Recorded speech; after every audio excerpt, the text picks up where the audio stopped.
ಎಲ್ರಿಗೂ ಕೂಡ ನಮಸ್ತೆ ಆತ್ಮೀಯರೇ. ನಾನು ನಿಮ್ಮ ಸತೀಶ್ HR. ಸ್ನೇಹಿತರೆ, ಈಗಾಗಲೇ SLC ಫಲಿತಾಂಶ ಪ್ರಕಟ ಆಗಿದೆ. ಸೊ ವಿದ್ಯಾರ್ಥಿಗಳಲ್ಲಿ ಒಂದು ಆತಂಕ ಮತ್ತು ಪೋಷಕರಲ್ಲಿ ಒಂದು ಆತಂಕ ಇದ್ದೇ ಇರುತ್ತೆ. ಮುಂದೆ ಭವಿಷ್ಯದಲ್ಲಿ ಯಾವ ನಿರ್ಧಾರವನ್ನು ತೆಗೆದುಕೋಬೇಕು ಅಥವಾ ಯಾವ ಸ್ಟ್ರೀಮನ್ನು ನಾನು ಆಯ್ಕೆಯನ್ನು ಮಾಡ್ಕೋಬೇಕು ಅಂತಕ್ಕಂಥದ್ದು ಇದು ಸಹಜ. ಆದರೆ ನಾನು ವಿದ್ಯಾರ್ಥಿಗಳಿಗೆ ಕಿವಿ ಮಾತನ್ನು ಹೇಳೋದಕ್ಕೆ ಕೊಟ್ಟಿರ್ತಕ್ಕಂಥದ್ದು, ಭವಿಷ್ಯದ ದೃಷ್ಟಿಯಿಂದ ಒಂದು ಗುಡ್ ಸ್ಟ್ರೀಮನ್ನು ತಾವು ಆಯ್ಕೆಯನ್ನು ಮಾಡ್ಕೋಬೇಕಾಗುತ್ತೆ. ಸೊ ಈ ಸ್ಟ್ರೀಮ್ ಆಯ್ಕೆ ಹೇಗಿರಬೇಕಪ್ಪ ಅಂತೇಳಿದರೆ, ನಿಮ್ಮ ಮುಂದಿನ ಅಲ್ಟಿಮೇಟ್ ಗುರಿ ಏನಿರುತ್ತೆ, ಗೋಲ್ ಏನಿರುತ್ತೆ, ಆ ಗೋಲಿಗೆ ಹೋಗ್ತಕ್ಕಂಥ ದಾರಿ ಇದಾಗಿರಬೇಕು ಅಂತಕ್ಕಂಥ ಕಿವಿ ಮಾತನ್ನು ನಾನು ನಿಮಗೆ ತಿಳಿಸೋದಕ್ಕೆ ಬಯಸ್ತೇನೆ.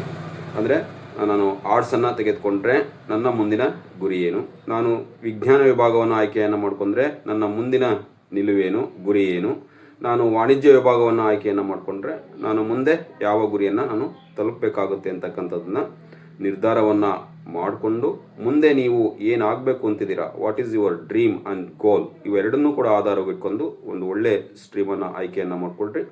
ಯಾವುದೇ ಸ್ಟ್ರೀಮನ್ನು ನೀವು ಆಯ್ಕೆಯನ್ನು ಮಾಡ್ಕೊಂಡ್ರು ಕೂಡ ಎಲ್ಲದರಲ್ಲೂ ಕೂಡ ವಿಪುಲ ಅವಕಾಶಗಳಿದೆ. ಆ ಅವಕಾಶಗಳನ್ನು ನಾವು ಹುಡುಕೊಂಡು ಹೋಗಿ ಯಶಸ್ಸನ್ನು ಕಾಣಬೇಕು ಅಂತಕ್ಕಂಥ ಮಾತುಗಳನ್ನ ವ್ಯಕ್ತಪಡಿಸ್ತಾ ಇದಾಗಿತ್ತು ವಿದ್ಯಾರ್ಥಿಗಳಿಗೆ ಕಿವಿ ಮಾತು. ನಮಸ್ತೆ, ಧನ್ಯವಾದ.